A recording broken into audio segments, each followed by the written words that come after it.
After 42 years of marriage, you think you know someone.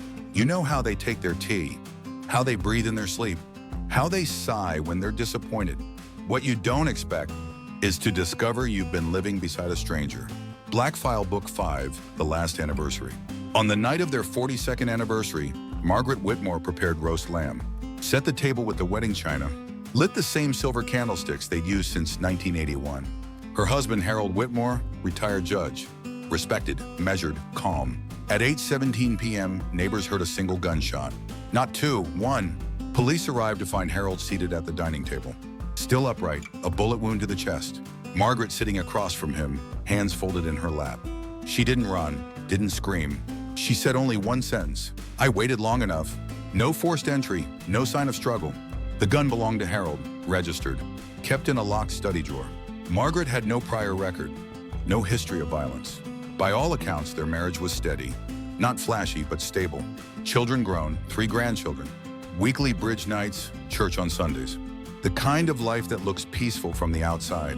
During questioning, Margaret didn't deny it. She shot him across the anniversary table, while jazz played in the background. But motive, she refused to explain. Just repeated, "I waited long enough." The town turned vicious. How could a grandmother do this after 42 years? Was it dementia, bitterness, secret affair, financial trouble? But finances were pristine. No mistress surfaced, no gambling debt, nothing. Until detectives reopened a case from 1984. A disappearance. Name, Daniel Mercer. Age 19. Margaret's younger brother. Last seen leaving town after an argument. Police at the time ruled it voluntary departure. Teen rebellion. Case went cold. Margaret had told friends for decades that Daniel needed space. But here's what they didn't know. Daniel had been arrested once. Minor theft. Harold Whitmore had presided over the case. Before he became her husband. Before the wedding. Before the life. Court transcripts revealed something buried. Daniel had accused a local business owner of abuse. A respected man.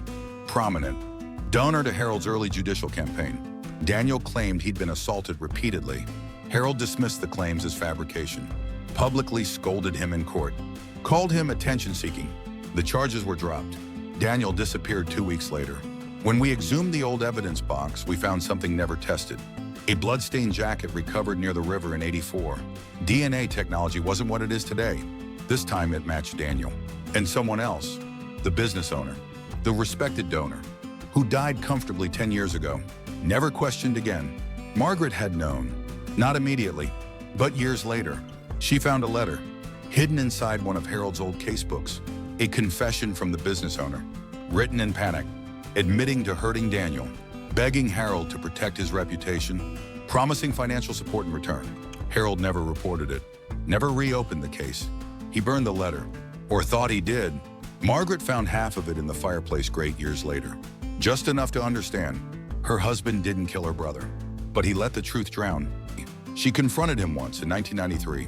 He denied it, said she was imagining things, said grief makes people irrational. She stayed, for the children, for stability, for appearances. But she never forgave him, and every anniversary, she set the table, smiled for photographs, slept beside a man she no longer recognized. Waiting. 3 months before the shooting, Margaret requested Daniel's file quietly, told the clerk she wanted closure.